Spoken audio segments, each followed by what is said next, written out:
Hello friends, welcome to my YouTube channel. आज के इस वीडियो में आपके साथ गूगल डिस्कवर का टॉपिक शेयर करूंगी। तो अगर आप इस वीडियो को प्रॉपरली फॉलो करते हैं तो आप अपनी वेबसाइट पर, अपने ब्लॉग पर बहुत ही अच्छे अमाउंट में ट्रैफिक जनरेट कर सकते हैं। ये एक बहुत ही पावरफुल टूल है गूगल का, जिसे ऑप्टिमाइज़ करना बहुत ज़रूरी है अपनी वेबसाइट के ट्रैफिक के लिए।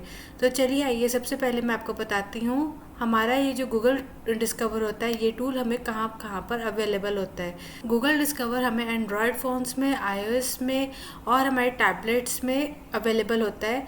तो अगर आप फ़ोन के थ्रू अपने गूगल डिस्कवर को एक्सेस करना चाहते हैं तो उसका मेथड मैं आपको अभी शेयर करती हूँ। तो अब आप यहाँ पे देख सकते हैं, मैं अपने मोबाइल फ़ोन पर आ चुकी हूँ। मोबाइल फ़ोन में आप यहाँ पे देख सकते हैं हमारा यहाँ पे गूगल आइकन बना होता है। तो आप इस पर क्लिक करेंगे। क्लिक करने के बाद यहाँ पर आपको गूगल डिस्कवर शो होना स्टार्ट हो जाता है। गूगल डिस्कवर में जो आपके आर्टिकल्स हैं, स्टोरीज़ हैं, वो आपको यहाँ पे दिखना स्टार्ट हो जाता है। ये आपके इंटरेस्ट बेस पे काम करता है। तो जैसा जैसा आप अपने गूगल पे कंटेंट सर्च करते हैं या आप अपने गूगल डिस्कवर पे कंटेंट सर्च करते हैं, उसके सिमिलर ही आपको आपके आर्टिकल्स और स्टोरीज यहाँ पे शो करना स्टार्ट कर देते हैं। तो अगर आप इसको यहाँ पे एनेबल नहीं रखना चाहते हैं तो आप अपने यहाँ पे आइकन पे क्लिक करके, सेटिंग्स पे क्लिक करके, जर्नल पे क्लिक करके इसको ऑफ भी रख सकते हैं। इससे क्या होगा कि आपको गूगल डिस्कवर में कोई भी आर्टिकल और कोई भी जो आपकी स्टोरीज है वो शो नहीं होगी, लेकिन by default he her device पर एनेबल ही होता है। तो ये एक बहुत ही पावरफुल टूल है आपकी वेबसाइट पे ट्रैफिक जनरेट करने का। तो चलिए आइए इसके बारे में और डिटेल्स मैं आपके साथ शेयर करती हूँ। तो चलिए अब मैं आपको इसकी थोड़ी सी हिस्ट्री के बारे में बताती हूँ। 2016 में गूगल फीड के नाम से गूगल ने ये एक एप्लीकेशन लॉन्च की थी, लेकिन 2018 में गूगल ने इसको रिवैम्प कर दिया था और गूगल डिस्कवर इसको नाम दे दिया गया था। और 2018 में गूगल डिस्कवर ने 800 मिलियन मंथली एक्टिव यूज़र्स अपने प्लेटफॉर्म पे कर लिए थे।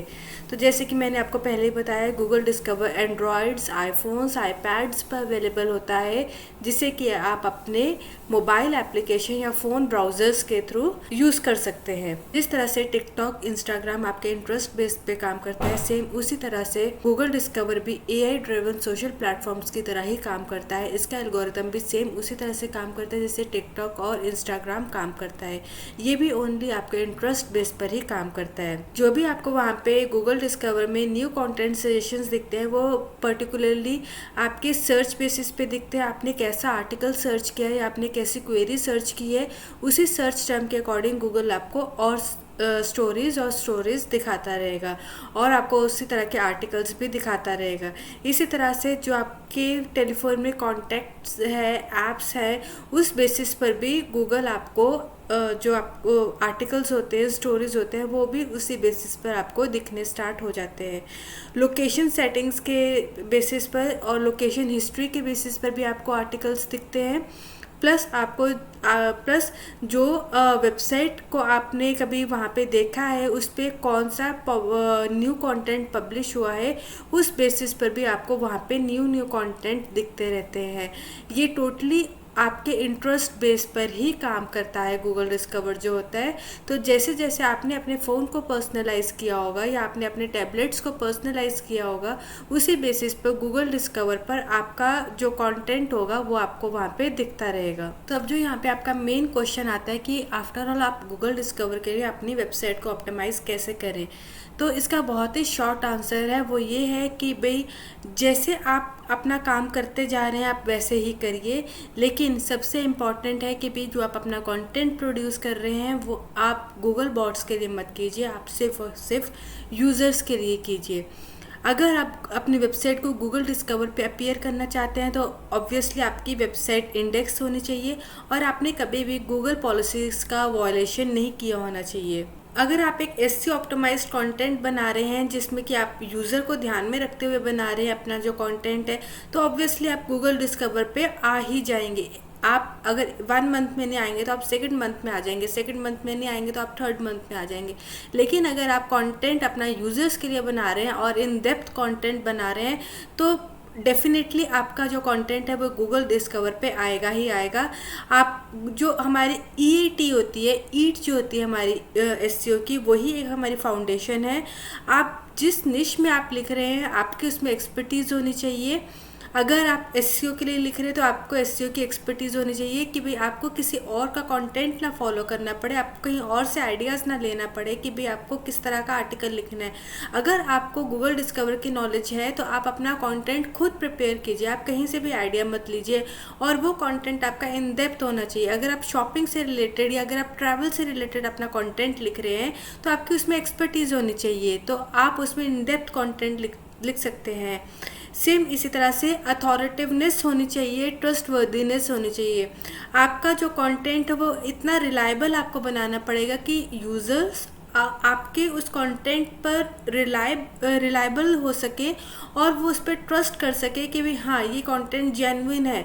अगर आपके जो कंटेंट का पेज सेशन बढ़ेगा और उस पर आपके उस यूज़र को आपका कंटेंट पढ़ने के बाद दूसरे कंटेंट पर स्विच नहीं होना पड़ रहा है, दूसरे वेबसाइट पर स्विच नहीं होना पड़ रहा है, तो ऑब्वियसली गूगल में आपकी जो अथॉरिटी है वो बढ़ती ही जाएगी। तो आपको जो अपना कंटेंट है वो बहुत इन डेप्थ बनाना पड़ेगा और बहुत ही इंफॉर्मेटिव बनाना पड़ेगा। ईएटी को आपको फॉलो करना ही पड़ेगा। क्यों? क्योंकि ये फाउंडेशन है आपकी एसईओ पर। टाइम टू टाइम क्या होता है, जब जैसे जैसे आपकी वेबसाइट पुरानी होती जाती है और एक वो कंटेंट से आपके यूज़र्स को बनाती जाती है, वो वेबसाइट उतना ही गूगल पर वो ट्रस्टवर्दीनेस बनाने लग जाती है। तो ईएटी को आप ज़रूर फॉलो कीजिए। अपने जो आप गूगल डिस्कवर पर अगर आप लाना चाहते हैं अपनी वेबसाइट को, तो क्लिक बेट का बिल्कुल भी यूज़ मत कीजिए। लाइक आप अपने अगर मेटा टाइटल पे कुछ और लिख रहे हैं लेकिन आपके पेज पर कुछ और है, तो वो गूगल डिस्कवर कभी भी एक्सेप्ट नहीं करेगा। आपको एक अच्छा टाइटल ही वहाँ पे देना होगा, उससे आपकी ऑनेस्टी बढ़ेगी और आप एक गूगल को एक अच्छा सिग्नल कन्वे कर रहे हैं कि भाई जो आप अपने आर्टिकल में बताना चाहते हैं वही आपने अपने टाइटल में बताया है, और उससे आपका क्लिक बेट जो होगा वो नहीं होगा। क्लिक बेट को आपने बिल्कुल अवॉइड करना है। प्लस आपको इमेज ऑप्टिमाइजेशन भी करनी होगी। इमेज ऑप्टिमाइजेशन में आपको 1200 पिक्सल वाइड इमेजेस का यूज़ करना होगा। आपको ये मैक्स इमेज प्रीव्यू लार्ज का आपको ये सेटिंग भी करनी होगी वेबसाइट पर। और प्लस जो आपको लोगो है वो आपको अपनी इमेजेस पर लोगो यूज़ नहीं करना है, क्योंकि अब गूगल उन इमेजेस को रिजेक्ट कर देता है जिन इमेजेस पर लोगो लगा होता है।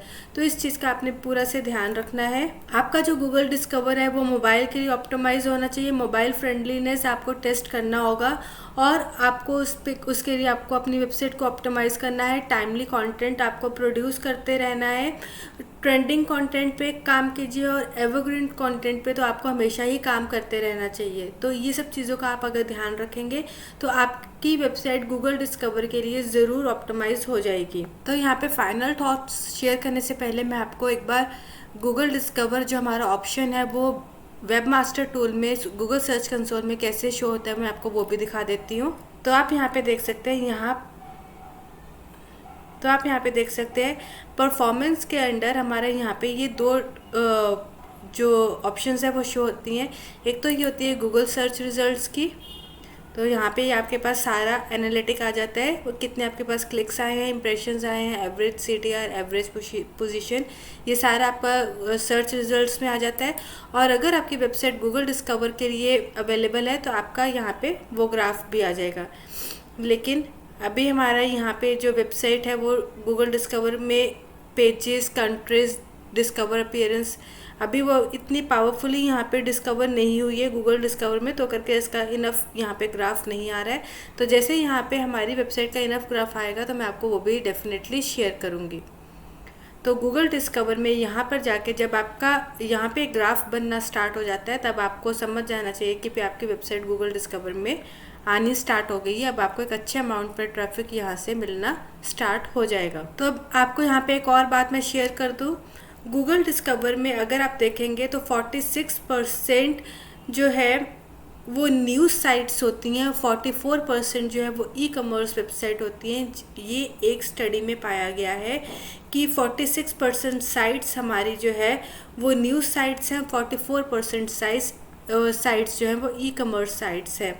लेकिन इसका मतलब ये नहीं है कि health, education, finance, travel, B2B, automotive industry Google discover में नहीं आ रही हैं। हाँ, लेकिन उनके 1 to 2% जो URLs है वो गूगल डिस्कवर में आ रहे हैं। अगर आपकी वेबसाइट इन इंडस्ट्री से रिलेटेड है तो आपके पास most of the traffic Google search से ही आएगा। लेकिन अगर आपका 1% ट्रैफिक भी आप गूगल डिस्कवर से आप अचीव कर लेते हो तो वो जो 1% होगा वो 1 मिलियन एनुअल क्लिक्स के बराबर होगा। तो आपको गूगल डिस्कवर को बिल्कुल भी अवॉइड नहीं करना है कि अगर आपकी वेबसाइट इन इससे रिलेटेड है तो आप अपनी वेबसाइट को गूगल डिस्कवर से ऑप्टिमाइज ना करें। ऐसी गलती बिल्कुल मत कीजिएगा। अगर आपके पास कोई वेबसाइट है और इस निश से रिलेटेड है, उसके बावजूद भी आप अपनी वेबसाइट को गूगल डिस्कवर के लिए ऑप्टिमाइज ज़रूर कीजिएगा। चाहे आपके 1% 2% URLs ही गूगल डिस्कवर पर आए, लेकिन उससे भी आपको एक बहुत ही अच्छे अमाउंट में ट्रैफिक मिल जाएगा। तो ये था हमारा ओवरऑल गूगल डिस्कवर का टॉपिक। तो गूगल डिस्कवर में मैं आपको ब्रीफली एक लास्ट में फिर से बता देती हूँ। गूगल डिस्कवर पे आप अच्छा कंटेंट प्रोवाइड करो और अपनी इमेजेस को इसी के एल्गोरिथम के अकॉर्डिंग आप ऑप्टिमाइज़ करो। जैसे कि मैंने आपको यहाँ पे मैंने आपको बताया था, इमेजेस के लिए ये रूल्स आप ज़रूर लिख लीजिए। 1200 पिक्सल वाइड आपकी होनी चाहिए। ये आपका जो मेटा टैग है ये आपका इम्प्लीमेंट होना चाहिए इमेजेस पर, और आपकी इमेजेस पर साइट लोगो नहीं होना चाहिए। और जो आपका कंटेंट है वो इन डेप्थ कंटेंट होना चाहिए, और आपका कंटेंट जो है वो यूज़र्स के लिए होना चाहिए, ना कि सर्च इंजन बॉट्स के लिए होना चाहिए। तो अगर आप इस तरह से अपनी वेबसाइट को ऑप्टिमाइज़ करेंगे, अपने कंटेंट को ऑप्टिमाइज़ करेंगे, तो आपका जो वेबसाइट है वो डेफिनेटली गूगल डिस्कवर में आएगी और आपको एक बहुत ही अच्छे अमाउंट में ट्रैफिक जनरेट होना स्टार्ट हो जाएगा। तो फ्रेंड्स, अगर आपको मेरी वीडियो पसंद आई हो तो इसे लाइक करना ना भूलेगा, और अगर आप मेरे चैनल पे नहीं हो तो चैनल सब्सक्राइब करना ना भूलेगा। Thank you, bye bye.